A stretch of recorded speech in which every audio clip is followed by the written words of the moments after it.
విత్తనములు చల్లడానికి కర్షకుడు వెళ్ళాడు. అతడు చల్లుతున్న సమయంలో కొన్ని విత్తనాలు దారి పక్కన పడి తొక్కబడ్డాయి. ఆకాశ పక్షులు వాటిని తినివేశాయి. మరికొన్ని విత్తనములు రాతి నేలను పడ్డాయి. మొక్కలు మొలిచినను చెమ్మలేనందున ఆ విత్తనములు ఎండిపోయాయి. మరికొన్ని విత్తనములు ముళ్ల పొదలలో పడెను.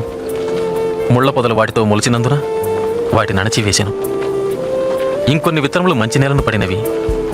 ఆ విత్తనములు మొలిచి పెరిగి నూరంతలుగా ఫలించెను. విత్తనము దేవుని వాక్యం. త్రోవ ప్రక్కన పడిన విత్తనములు ఎవరనగా వారు వాక్యం వింటారు, కానీ అపవాది వచ్చి వారి హృదయంలో నుంచి సందేశాన్ని దొంగిలించుకుపోతాడు. వారి నమ్మి రక్షణ పొందకుండాట్లు చేస్తాడు.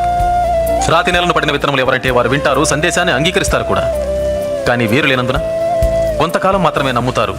ముళ్ల పొదలలో పడిన విత్తనాలు ఎవరనగా వారు వింటారు, కానీ ఈ జీవన సంబంధమైన విచారముల చేతను ధనభోగముల చేతను అణచివేయబడి తద్వారా ఫలింపని వారు.